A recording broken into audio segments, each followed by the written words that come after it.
Greetings, everyone. This is Kalei Ross with In Pursuit of Purity. It is my desire to learn as much as I can about chocolate and the chocolate making industry. I would love to share with you what I learn, so I hope you enjoy these videos. Well, greetings, everyone. This is Kalei Ross with In Pursuit of Purity. And today we are going to take an exciting trip down south to Mexico. We are grateful to have the co-founder of Cuna de Piedra with us, Enrique Perez. Thank you so much for allowing us to have this time with you. Thanks, Kalei. It's an honor. Thank you for having me. Wonderful to have you here and to be there in Mexico via the internet. Yeah, virtually. Mm-hmm. Well, I am really excited to learn about your personal journey because as we were talking earlier, Mexico has such um, a deep history with cacao. It's truly ingrained in your culture, and so I would love to learn more about that and what is it about cacao that is so special to you? Well, to me, cacao is so special because, it brings people together. Mm-hmm. Cacao has been passed from generation to generation for millennia. And, it has been an ingredient not only for chocolate, but also for different drinks and, savory dishes that are like deeply rooted in our culture. And I cannot think about the culinary identity of Mexican cuisine without cacao. Mm. Um, you know, uh, like of course you can always drink a chocolate on your own or a savory dish, but you will rarely find a single serving recipe or a mixing pot or a molinillo for 1 cup. So like that's the beauty of it, right? That it's centered in community. It brings Mm. people together, and to me, well, it means community. It means sharing. um, I've also learned from Eder Herrera, he's a cacao grower, and he's also the president of the co-op where we source our soconusco beans. He always say that the cacao tree is the kindest of all the trees. That Mm. it's the only tree that never gets jealous if you plant another tree next to it, another fruit bearing tree.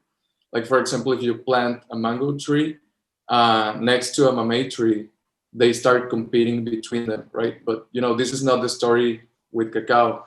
Mm. I've learned from others' teachings that cacao shows us how to coexist, Mm. and yes, that's why I think that it's so special because of its legacy and what it embodies in terms of culture and community, and of course it's diversity in shapes and colors and Mm-hmm. tasting notes. Sure. Wow, that is such a beautiful um, description of cacao. I've never heard it shared with in that way. It's beautiful. So as you talk about, of course, I can't help but wonder. I mean, it's part of your culture. It's something you're exposed to. But what is it that got you interested in the actual industry itself, where you're wanting to actually make chocolate? Well, I studied food processing engineering, and then I worked for different large scale processing plants in Mexico and in the US. And then in 2013 I became a food consultant on my own. Mm. And then one of my first clients was Un Elefante, which is a Mexican gift shop business, and they have their own chocolate line Mm. in collaboration with Jorge Yandaral, who is a master chocolatier here in Monterrey, and in my opinion, the best one in Mexico. Mm. And so I met them, and I eventually started doing consulting projects for Jorge Yandaral and his family. They own a company called Choco Solutions, which is a company that they sell supplies for the restaurant and chocolate business, and also bulk ingredients and confectionery and bonbons. And my expertise, my background, for 10 years I've been doing quality assurance and new product development. So my consulting projects were on that side too. And fast forward to 2019. One day, a good friend of mine, Vicky Gonzalez, who is a very talented Mexican designer, and she owns her creative studio, and they mainly work with projects with a very human approach. She gave me a call one day, and we were dreaming about creating a very meaningful product. And yeah, a product that could like put Mexico's name on a very high place. And I knew that the Yanderal family, which is Jorge Yanderal and his son and daughter, I knew that they were the best allies that that we can team up to to make this possible and create this dream come true, because I knew that we share the same values and the same passion for Mexico. So yeah, that's how I got into chocolate making. We co-founded this project, and regarding to what inspired me, or yeah, to make it, I think that I always wanted to make something that matters, something meaningful. I wanted to honor Mexico, our culture. I also wanted to to create a project where I could be my most authentic self and explore my creativity. And I have this strong need to always be in contact with nature and connect with people. So this project gave me the opportunity to do both. Your chocolates certainly are an incredible reflection of your creativity. Why don't you tell us the story behind the name of the company? Oh yeah, well, the name Cuna de Piedra, I mean, the word cuna means cradle. That's the actual translation. But in Spanish, this word has a more philosophical meaning. It means like a very remarkable place where something or someone was nurtured. So, and the word piedra means stone. So, we are very connected, or we feel very connected with stones. As you may know, the ancient artifact to make chocolate here in Mexico, it's called metate, which is a stone plank and a handle, and all made, I mean, crafted out of lava stone, and that's why we feel very connected to it. And we've been also asked a lot about the inscription on our chocolate mold. It says Mexico, cradle of cacao, from bean to bar. So this name Cuna de Piedra, it's our way to reclaim Mexico as a chocolate center place of the world, and to say that Mexico is a cuna of cacao and chocolate. Sounds like it ties in very well with the image on the packaging. Say more about that. We're inspired by the pre-Hispanic sculptures with stone, obviously, and also it's like a tribute to contemporary Mexican artists who work with stone. And we wanted to this packaging to remind us of a pre-Hispanic sculpture that you could find at the National Museum of Anthropology in Mexico City. And as I said, stone is our main inspiration, and there are traditional dishes that wouldn't exist if it wasn't for the stone. And also it has also always been present in art.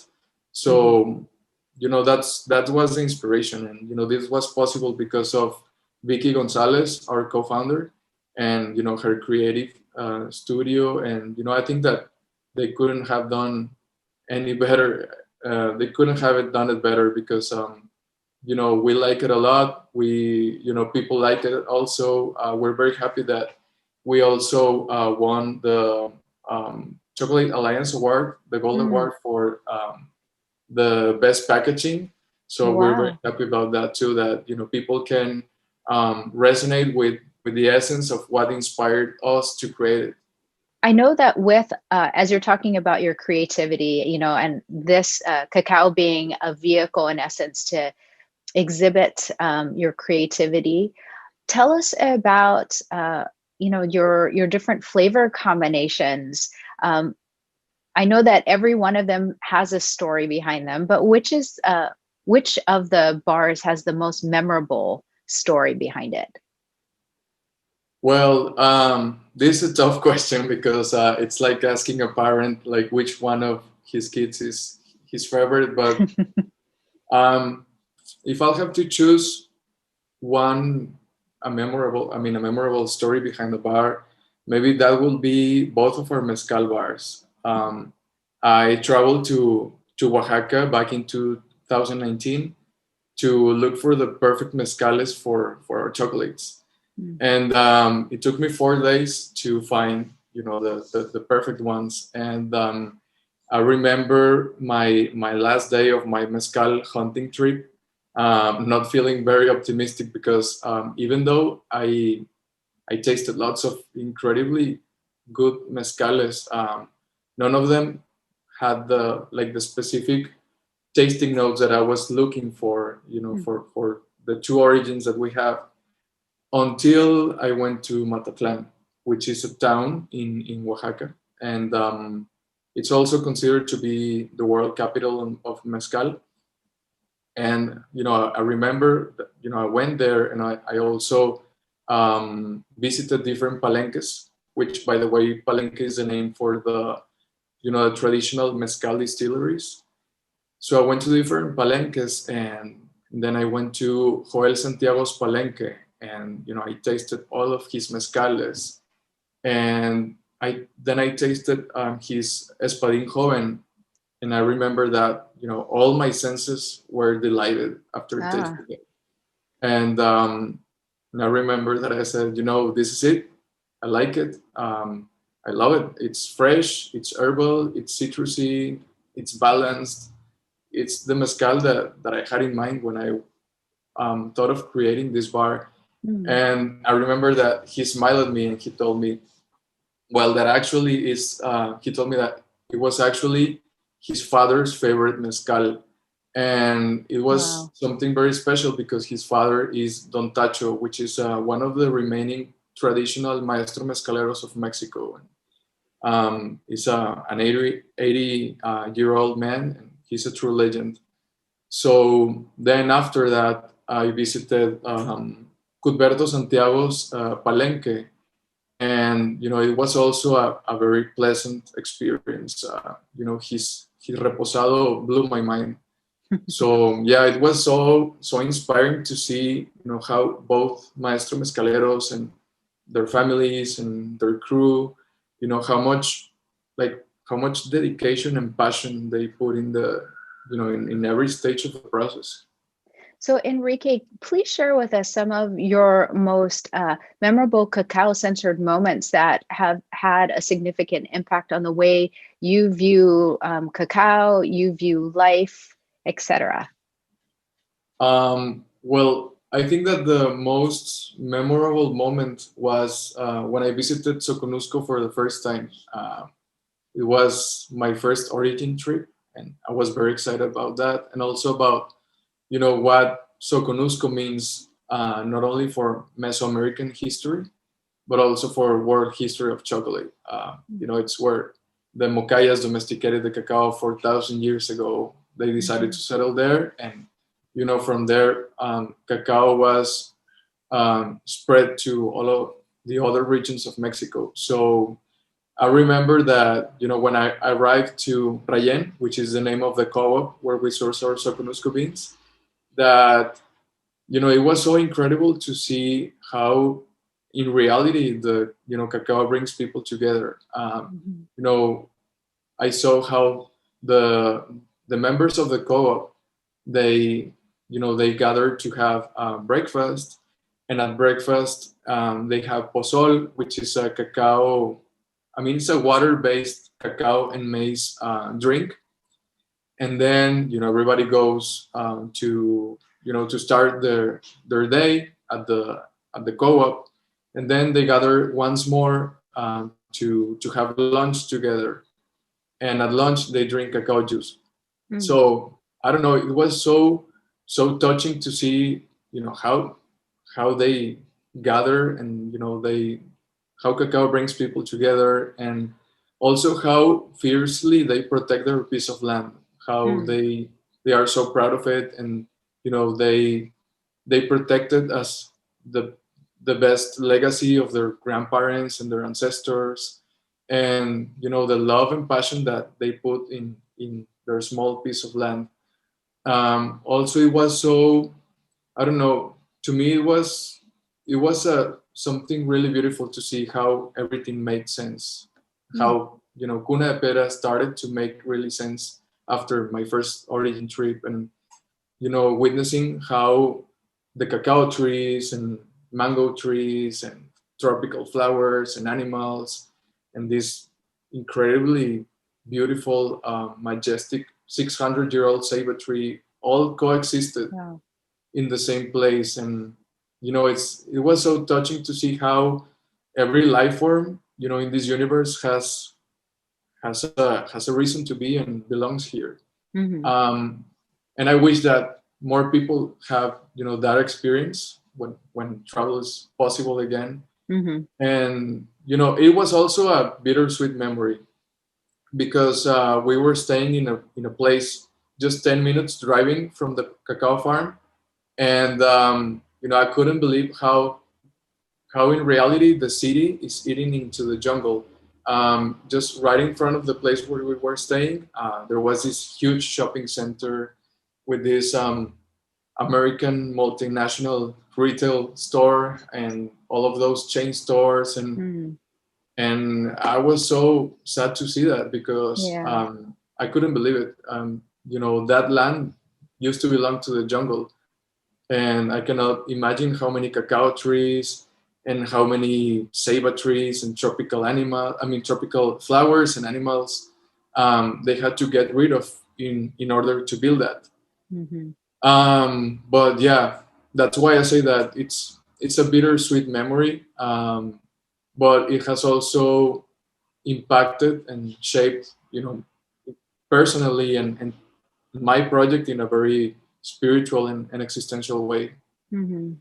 Right now, and I'm sure this happened in all of the cacao growing regions in the world, but it is easier for a cacao grower to just sell off the land instead of continuing to grow Hmm. cacao and harvest cacao, in the case of Soconusco, as it has been done uninterrupted for 4,000 years. So, um, yeah, after that trip, I was really worried about the future of the cacao in Soconusco, and Mm, because what it means, and not only to Mesoamerican and Mexican history, but for the world history of chocolate.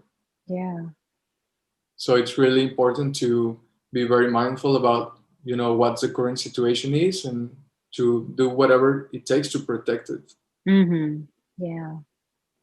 Well, I know that you talk about really wanting to make an impact and, drawing some focus to Mexico. One of the things I thought was really fascinating on your website was, as you had mentioned, really wanting to work more directly with the farmers, and the people that actually process the cacao, and removing the intermediaries. Tell me what was behind that idea.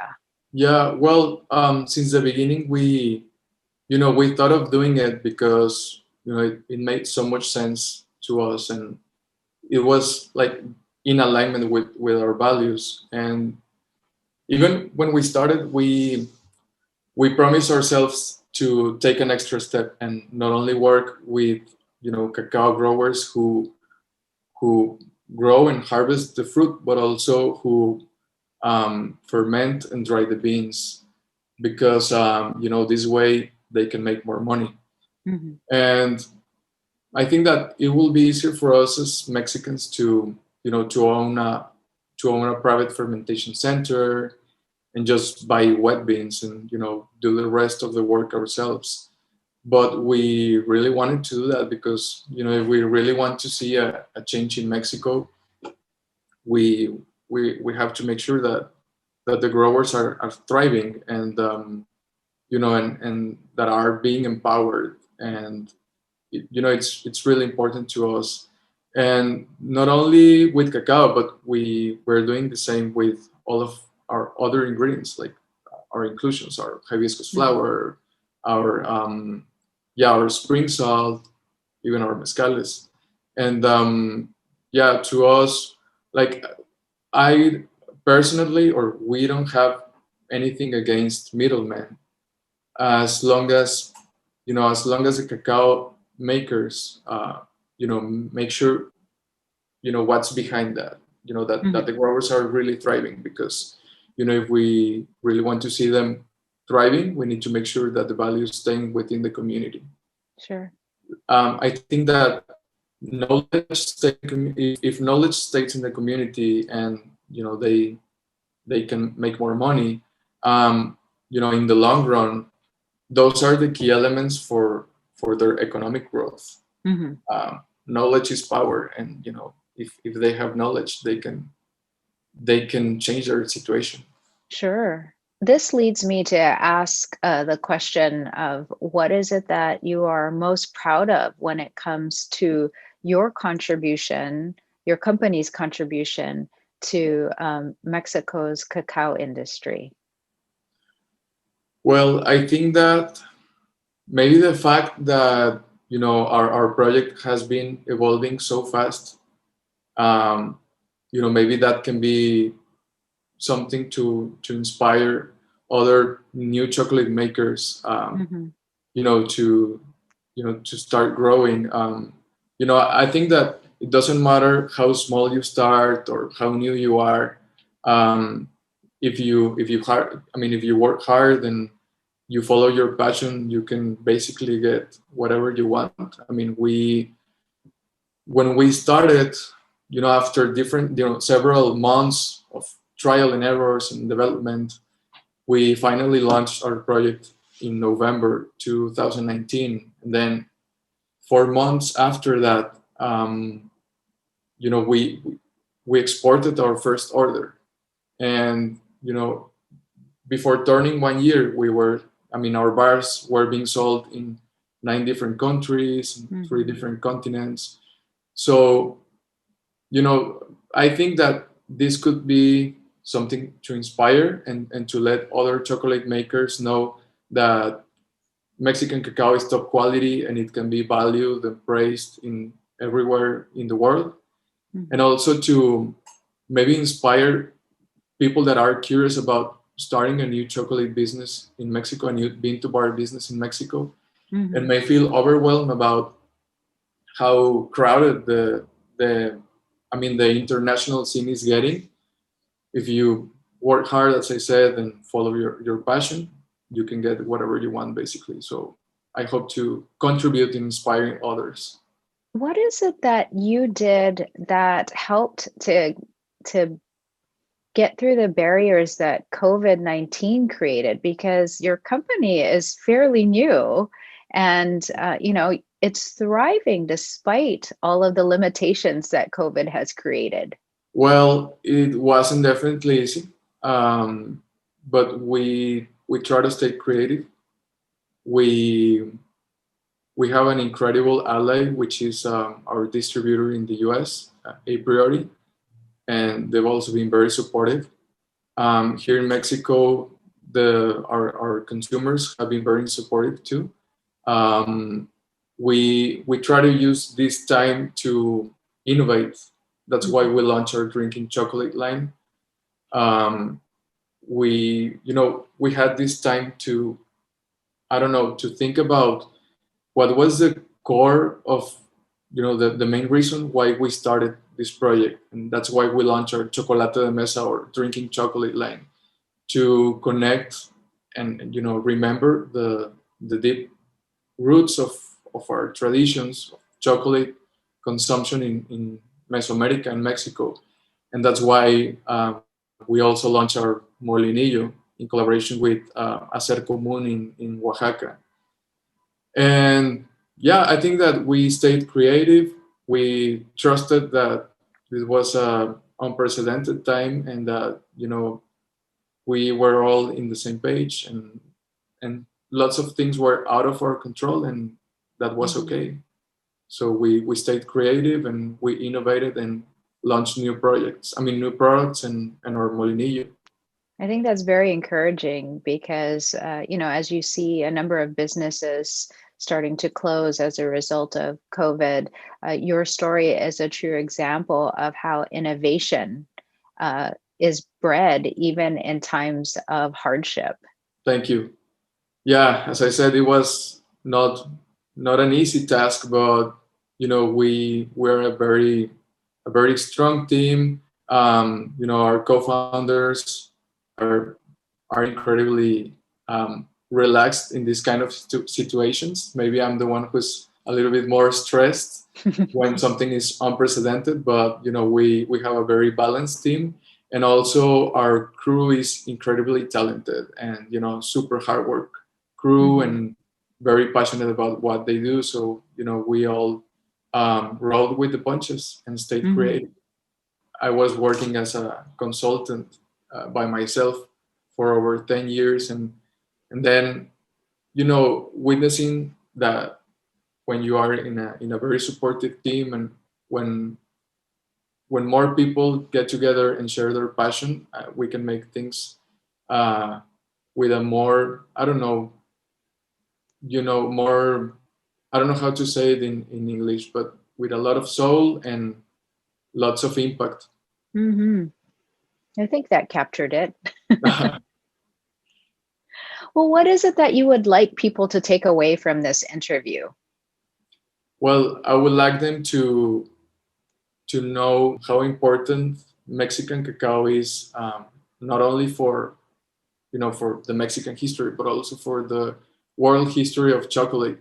Um, since the Mocayans domesticated the cacao tree in Soconusco 4,000 years ago, it became part of our culture. So it's Mm. more than just an ingredient to us. It's we have also more than 150 drinks made with cacao. We have savory dishes like mole, and of course our traditional drinking chocolate. So to us, it means more than just an ingredient.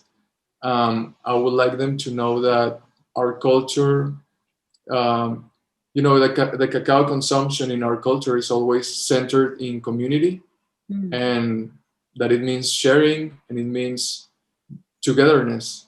And Mhm. yeah, I will also like to let them know that when they are tasting or drinking one of our chocolates, that they are tasting and drinking our tribute to legacy, to history, and to culture, of Mexican culture.